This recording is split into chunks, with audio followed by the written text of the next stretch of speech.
Pada awalnya, wilayah yang kini dikenal sebagai Iran merupakan pusat dari salah satu peradaban tertua di dunia, yakni bangsa Elam yang muncul sekitar 3.000 tahun sebelum Masehi. Namun, sejarah Persia sebagai sebuah kekuatan besar dunia dimulai secara nyata pada abad ke-6 sebelum Masehi ketika Cyrus Agung mendirikan Kekaisaran Achaemenida. Kekaisaran ini meliputi wilayah yang luas, dari Asia Tengah hingga ke bagian barat India, dari Laut Kaspia hingga ke pesisir Laut Tengah dan Mesir. Persia menjadi simbol kekuasaan, kemegahan, dan administrasi yang tertata. Setelah Achaemenida jatuh ke tangan Alexander Agung, wilayah Persia mengalami masa-masa kekuasaan bangsa asing hingga akhirnya berdiri dinasti-dinasti lokal seperti Parthia dan Sasania. Kekaisaran Sasania adalah kekuatan besar terakhir Persia sebelum penaklukan Islam pada abad ke-7 Masehi. Seiring dengan masuknya Islam, penduduk Persia mulai mengadopsi agama baru tersebut, dan bangsa Persia memberikan kontribusi besar dalam kebangkitan ilmu pengetahuan dan kebudayaan Islam. Nama Iran secara resmi digunakan pada tahun 1935 ketika Reza Shah, penguasa dinasti Pahlavi saat itu, mengumumkan bahwa nama resmi negara adalah Iran, yang berasal dari kata Aryanam atau tanah bangsa Arya.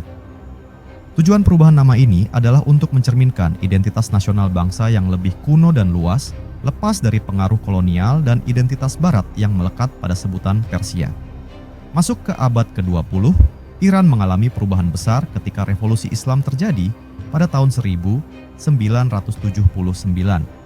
Rezim monarki digulingkan dan negara berubah menjadi Republik Islam. Sejak saat itu, Iran menjadi kekuatan regional dengan ideologi yang kuat dan kebijakan luar negeri yang sering berseberangan dengan Barat, terutama Amerika Serikat dan Israel. Mengenai nuklir Iran, program energi nuklirnya dimulai pada era Shah dengan bantuan Barat, terutama Amerika Serikat. Namun, setelah revolusi 1979, hubungan Iran dengan Barat memburuk dan program nuklirnya mulai berjalan secara mandiri. Negara-negara Barat menuduh Iran sedang mengembangkan senjata nuklir, sementara Iran bersikukuh bahwa program nuklirnya adalah untuk tujuan damai, yaitu energi dan pengobatan. Iran memiliki kemampuan nuklir yang cukup maju, meskipun belum secara resmi memiliki senjata nuklir. Namun, bila Iran memilih untuk mengaktifkan dan mempersenjatai diri dengan nuklir, dampaknya terhadap dunia sangat besar. Aktivasi nuklir oleh Iran bisa memicu respons keras dari negara-negara besar seperti Amerika Serikat dan Israel. Potensi perang regional yang lebih luas sangat besar dan bisa menjalar menjadi konflik global jika kekuatan-kekuatan besar ikut terlibat. Bila konfrontasi ini melebar, kemungkinan pecahnya Perang Dunia Ketiga akan menjadi sangat nyata. Dunia akan terbagi dalam poros-poros kekuatan, dengan Rusia dan Cina mungkin berdiri di sisi Iran, sementara Amerika, Eropa, dan sekutunya mendukung lawan-lawannya. Ketegangan akan menyentuh kawasan penting seperti Selat Hormuz, Laut Tengah, dan bahkan Asia Selatan. Dalam pandangan eskatologis Islam, peristiwa besar seperti perang global ini sering dikaitkan dengan Malhamah Al-Kubro, yaitu perang besar yang terjadi di akhir zaman sebelum kemunculan Imam Mahdi. Dalam banyak hadits Nabi Muhammad disebutkan bahwa akan ada pertempuran besar antara pasukan Islam dan pasukan dari Barat yang disebut sebagai Rum. Pasukan Muslim akan bersatu di Syam, wilayah sekitar Suriah, dan menghadapi kekuatan besar dari Barat. Beberapa ulama dan penafsir akhir zaman menyebutkan bahwa tanda-tanda Malhamah Al-Kubro adalah runtuhnya sistem dunia saat ini, konflik global besar, dan munculnya kekuatan dari timur. Dalam konteks modern, ada yang mengaitkannya dengan kekuatan negara-negara seperti Iran, Rusia, atau bahkan kekuatan Islam non-negara yang muncul secara tiba-tiba sebagai penyatu umat Muslim.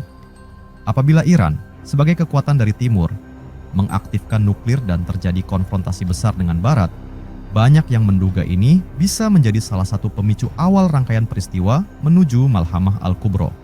Setelah itu, dalam rangkaian akhir zaman menurut nubuat Nabi Muhammad, akan muncul Imam Mahdi yang memimpin umat Islam untuk melawan tirani dunia, dan kemudian akan turun Isa Al-Masih untuk mengalahkan Dajjal. Namun, semua ini masih dalam wilayah tafsir dan bukan sesuatu yang bisa dipastikan. Tapi bila melihat perkembangan geopolitik dan meningkatnya tensi global, terutama di Timur Tengah, tidak sedikit yang merasa bahwa dunia sedang berjalan ke arah yang Nabi Muhammad isyaratkan sebagai fase akhir zaman. Meskipun Iran bukan satu-satunya negara yang punya peran dalam narasi akhir zaman, tetapi posisinya yang strategis, kekuatannya yang berkembang, dan konfliknya yang berkepanjangan dengan Barat menjadikannya sebuah titik api yang bisa menyulut kebakaran besar dunia jika tidak dikelola dengan bijak.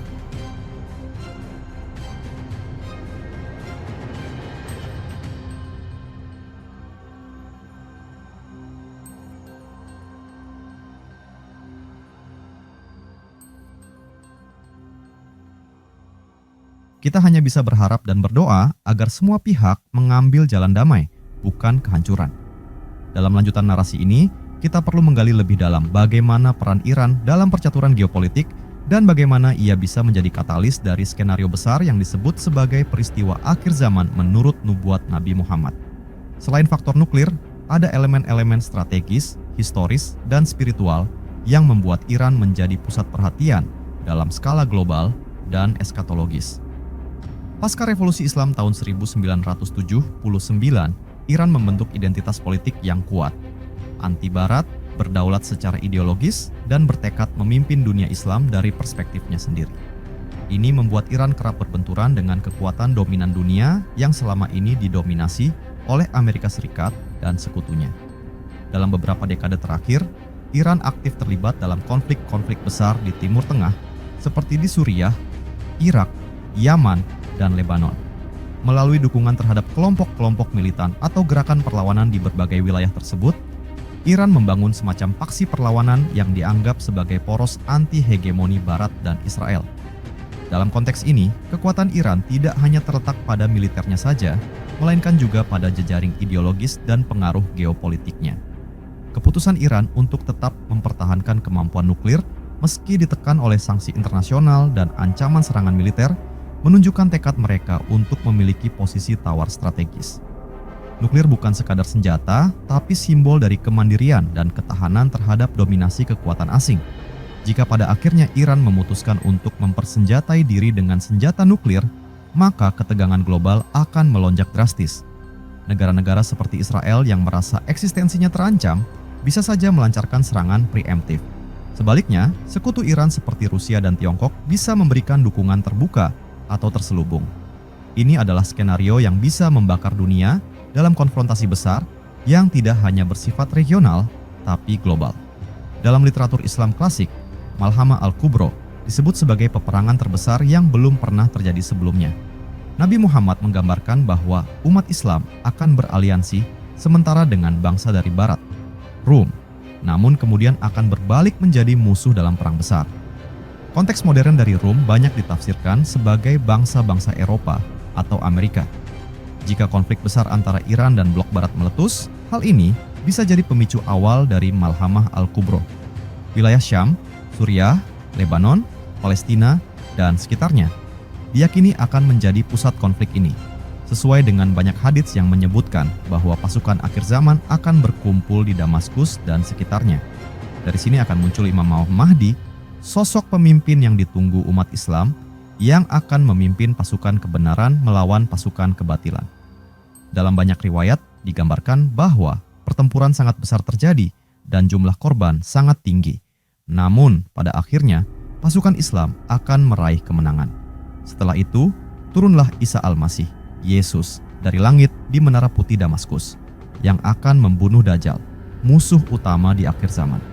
Dalam skenario ini, jika konflik nuklir Iran dan Barat tidak bisa dicegah, Perang Dunia Ketiga sangat mungkin terjadi. Dunia akan terbagi dalam dua blok besar yang saling berhadap-hadapan dan senjata pemusnah massal seperti nuklir bisa digunakan. Kematian massal, kehancuran kota-kota besar, dan kolapsnya ekonomi global bisa menjadi kenyataan. Ini adalah kondisi yang sejalan dengan gambaran kiamat kecil sebelum munculnya tanda-tanda besar seperti Dajjal, Imam Mahdi, dan turunnya Isa Al-Masih. Namun, Islam juga mengajarkan bahwa takdir itu berada di tangan Allah dan bahwa manusia masih bisa menghindari kehancuran total dengan kembali kepada jalan yang benar, keadilan, perdamaian, dan persatuan umat. Oleh karena itu, meskipun tanda-tanda zaman bisa tampak mengarah ke sana, umat Islam tetap dituntut untuk tidak pasrah, tetapi waspada dan aktif memperjuangkan kebaikan dan perdamaian. Perjalanan sejarah Iran dari Persia kuno hingga menjadi kekuatan besar modern adalah kisah panjang peradaban yang penuh liku. Namun, dalam konteks akhir zaman, posisi Iran bisa menjadi sangat krusial sebagai pemicu perubahan besar yang akan mengguncang dunia. Apakah ini akan benar-benar memicu Malhamah Al-Kubro atau hanya sekadar babak dalam skenario panjang sejarah umat manusia? Hanya waktu dan kehendak Tuhan yang akan menentukan. Setelah memahami posisi strategis Iran dan kemungkinan dampaknya dalam percaturan global, kita perlu menggali lebih dalam hubungan antara konflik geopolitik modern, terutama yang berpotensi memicu perang dunia, dengan rangkaian peristiwa akhir zaman menurut nubuat Nabi Muhammad. Rangkaian ini tidak bisa dilepaskan dari peristiwa-peristiwa besar seperti munculnya fitnah besar, penindasan umat Islam, dan pertempuran kolosal antara kebenaran dan kebatilan.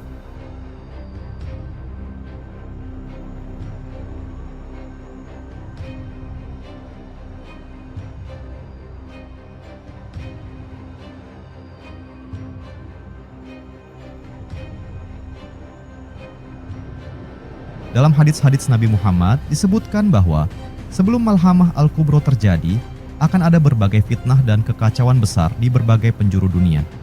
Ekonomi akan kacau, pemimpin-pemimpin zalim akan bermunculan, dan umat Islam akan tercerai-berai, bahkan saling memerangi. Dunia akan dipenuhi ketidakadilan dan penindasan. Iran, dengan posisinya yang konsisten menantang dominasi Barat dan keberpihakannya pada kelompok-kelompok yang terpinggirkan di kawasan Timur Tengah, sering dianggap sebagai salah satu pemantik dari dinamika akhir zaman ini. Iran juga aktif dalam menghadapi rezim-rezim yang dituduh menindas umat Islam, baik secara militer maupun politik. Karena itu, dalam narasi akhir zaman, negara ini sering dilihat sebagai kekuatan dari timur yang dalam beberapa riwayat digambarkan sebagai pasukan dari Khurasan, wilayah yang mencakup bagian besar Iran, Afghanistan, dan sekitarnya, yang akan mendukung kemunculan Imam Mahdi.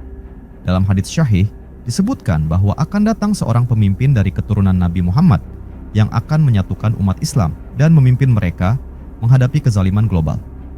Imam Mahdi tidak datang dari kekuatan besar, tapi akan muncul dalam keadaan dunia kacau dan umat tercerai-berai. Banyak ulama menyebutkan bahwa pasukan dari arah timur akan menjadi pendukung awal Imam Mahdi.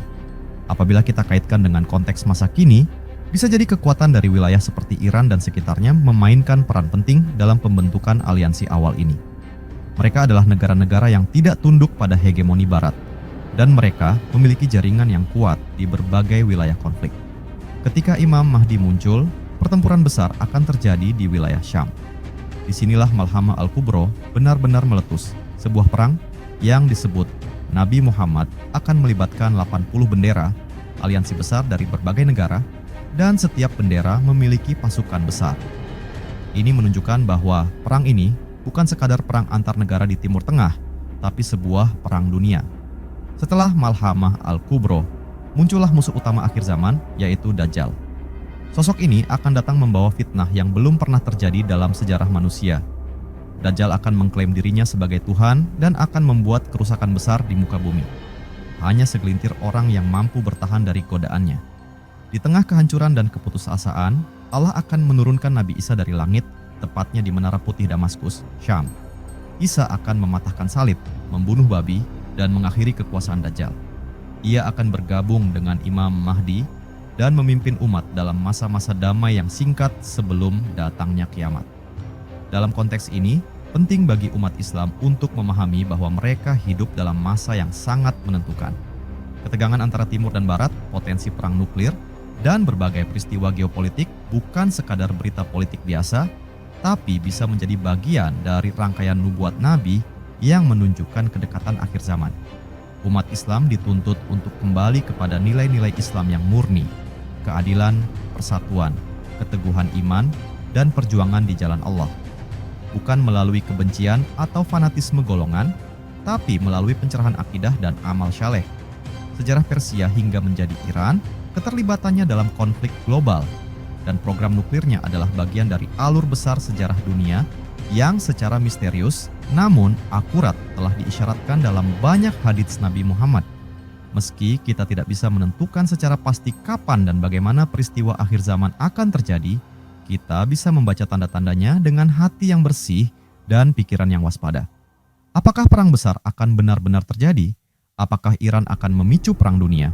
Atau justru akan ada kesadaran global untuk berdamai sebelum terlambat? Yang pasti, umat Islam harus mempersiapkan diri, bukan dengan senjata semata, tapi dengan ilmu, iman, dan amal. Setelah berakhirnya Malhamah Al-Kubra, dunia tidak langsung mengalami kedamaian abadi. Justru, dalam banyak hadits dijelaskan bahwa peristiwa ini hanya gerbang awal menuju fase-fase yang jauh lebih dahsyat. Umat manusia akan menyaksikan kejadian-kejadian yang tidak pernah mereka bayangkan sebelumnya. Setelah kemenangan pasukan Muslim bersama Imam Mahdi dan Nabi Isa atas aliansi besar dunia dan Dajjal, umat Islam akan mengalami masa damai yang relatif singkat, namun sangat bermakna. Kemenangan ini bukan sekadar militeristik, tetapi juga spiritual. Pasukan kebenaran yang dipimpin Imam Mahdi dan Nabi Isa akan menegakkan keadilan global, menghapus kezaliman, dan memurnikan ajaran tauhid dari pengaruh-pengaruh penyesatan yang selama ini mengaburkan kebenaran. Seluruh manusia akan menyaksikan Islam dalam bentuknya yang paling murni dan adil.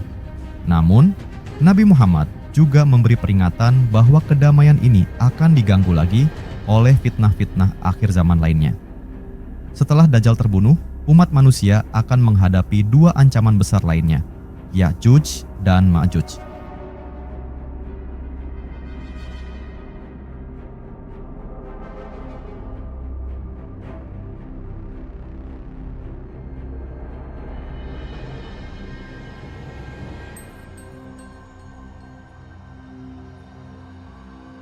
Menurut Al-Quran dan hadits Nabi, Ya'juj dan Ma'juj adalah dua kelompok makhluk yang sangat kuat dan destruktif.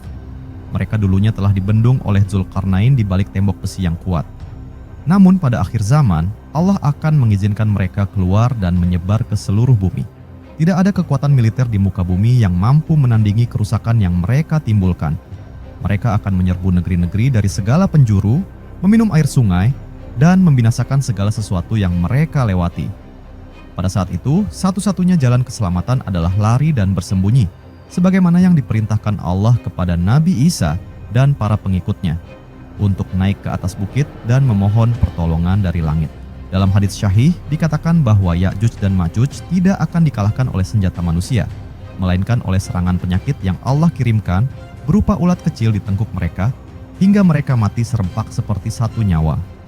Setelah kematian mereka, bumi akan dipenuhi bangkai yang busuk, hingga Allah mengirimkan burung-burung besar untuk membersihkannya.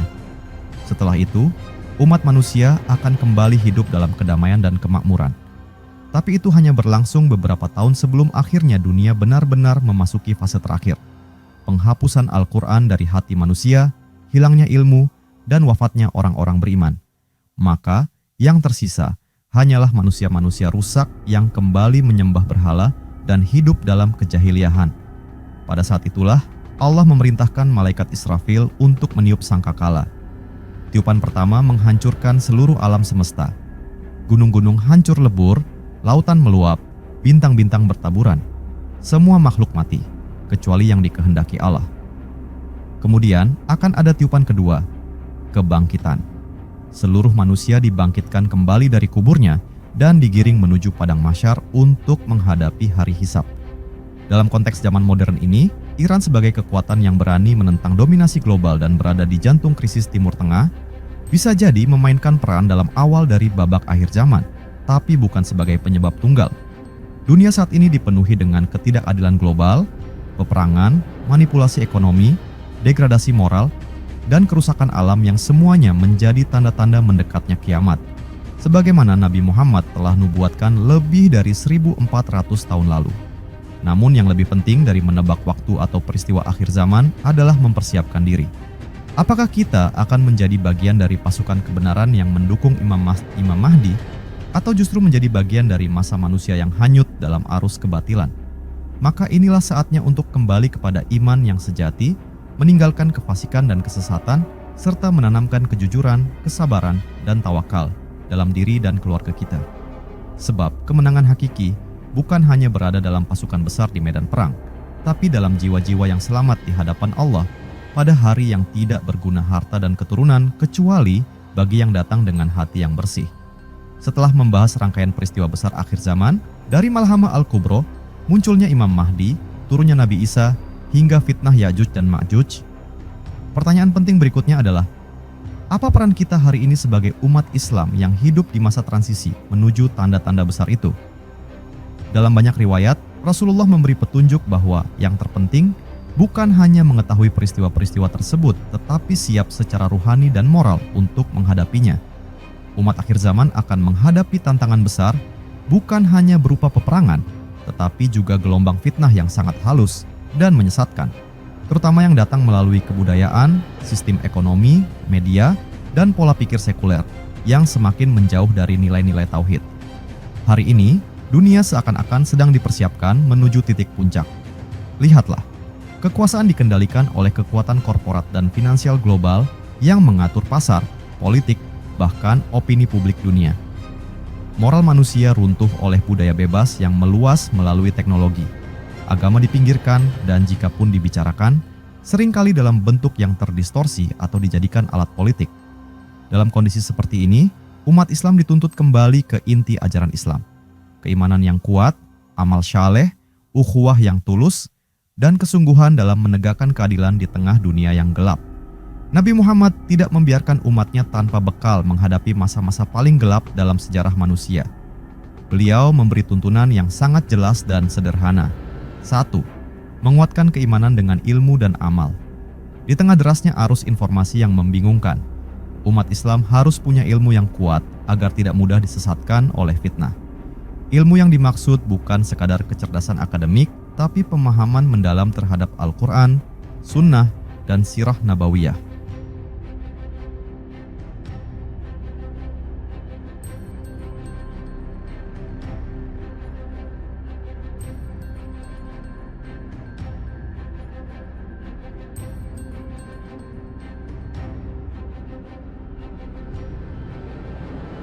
Dua, menjaga sholat dan hubungan dengan Allah. Dalam hadits disebutkan bahwa pada akhir zaman, amal-amal akan gugur satu persatu hingga yang tersisa hanyalah sholat. Maka siapa yang menjaga sholatnya, ia berada di jalur keselamatan. Siapa yang menyepelekannya akan tergelincir ke jurang fitnah. 3. Menjaga lisannya, menjauhi debat yang tidak perlu. Pada akhir zaman, banyak manusia terjerat dalam pertengkaran, hujatan, dan adu argumen yang tak membawa manfaat. Nabi mengajarkan diam lebih utama daripada ucapan yang bisa menimbulkan dosa. Keempat, bersiap secara fisik dan mental untuk ujian besar.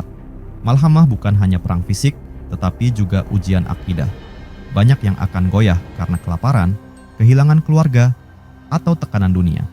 Maka siapa yang hatinya tidak kuat bisa tergoda oleh janji Dajjal yang menipu. Kelima, membangun komunitas kecil yang saling menguatkan dalam iman. Dalam hadits akhir zaman, disebutkan bahwa orang-orang beriman akan hidup seperti kelompok kecil di tengah lautan manusia yang rusak. Maka, membangun lingkungan yang syalih, keluarga yang kuat, dan komunitas yang saling menasihati dalam kebenaran adalah bagian dari persiapan menuju hari besar. Meski akhir zaman dipenuhi kehancuran dan fitnah, jangan lupa bahwa Nabi Muhammad juga membawa kabar gembira. Umat ini akan tetap ada yang mempertahankan kebenaran hingga akhir. Tidak semua akan tersesat. Akan selalu ada kelompok yang diberi perlindungan Allah yang tetap istiqomah walau dunia runtuh di hadapannya. Bagi siapa saja yang dengan tulus beriman, memurnikan niat, dan menempuh jalan Nabi dengan sungguh-sungguh, maka ia akan diberi bagian dalam kemenangan itu. Bukan kemenangan di medan perang semata, tapi kemenangan sejati, keselamatan di akhirat, dan ridha Allah yang abadi.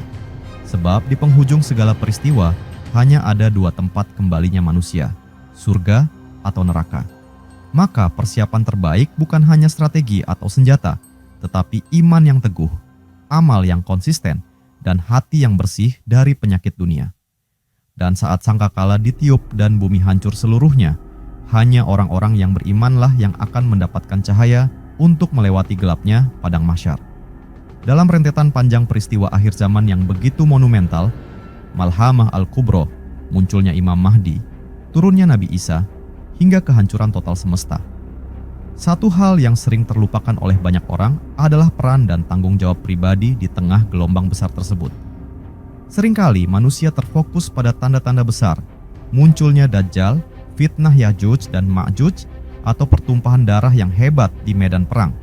Namun dalam hadits-hadits Nabi Muhammad, peringatan yang paling keras justru adalah kepada jiwa-jiwa yang lemah di hadapan fitnah dunia, bukan hanya mereka yang gugur di medan tempur.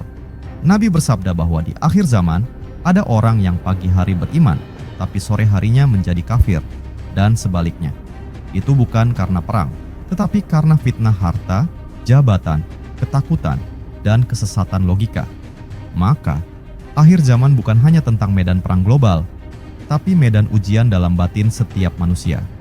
Nabi Muhammad menyebut bahwa akan ada sekelompok kecil umat yang tetap memegang teguh kebenaran. Mereka disebut sebagai Tha'ifah al-Mansyurah, kelompok yang diberi pertolongan oleh Allah.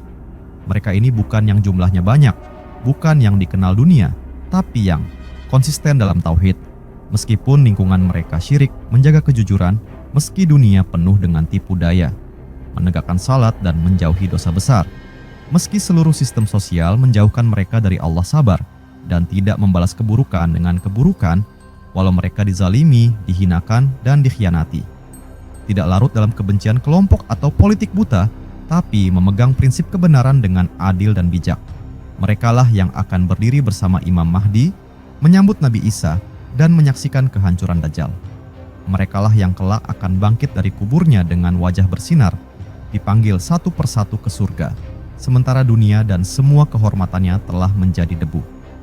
Hari ini kita hidup di zaman teknologi, informasi, dan manipulasi. Fitnah datang bukan lagi melalui pedang atau tang, tetapi melalui layar yang kita lihat setiap hari. Dunia menciptakan ilusi bahwa bahagia itu ada dalam popularitas, harta, dan pengakuan. Padahal, jalan menuju selamat adalah jalan sunyi, jalan para nabi dan orang-orang jujur, yang seringkali tidak dikenal di dunia, tapi dicatat oleh malaikat dengan tinta cahaya. Maka, siapapun kita, apakah kita tinggal di kota kecil atau tidak dikenal orang, atau hidup dengan kesulitan, tetap bisa menjadi bagian dari pasukan akhir zaman. Bukan dengan kekuatan militer, tapi dengan kekuatan iman.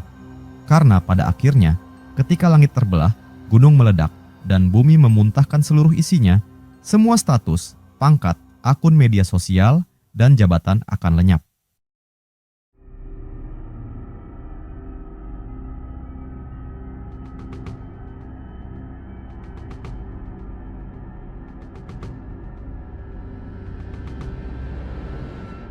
Yang tinggal hanyalah iman yang pernah tumbuh, amal yang pernah dilakukan dengan ikhlas, dan hati yang pernah menangis dalam doa tengah malam. Akhir zaman bukan sekadar ramalan atau cerita, tapi realitas yang sedang berjalan pelan-pelan di depan mata kita. Kita bisa memilih, menjadi penonton yang hanya takut dan pasrah, atau menjadi pelaku yang bangkit dan siap menghadapi semuanya dengan keyakinan dan amal nyata. Kita tidak bisa menghentikan Malhamah Al-Kubro. Kita tidak bisa menghentikan munculnya Dajjal, tapi kita bisa memilih untuk tidak menjadi pengikutnya.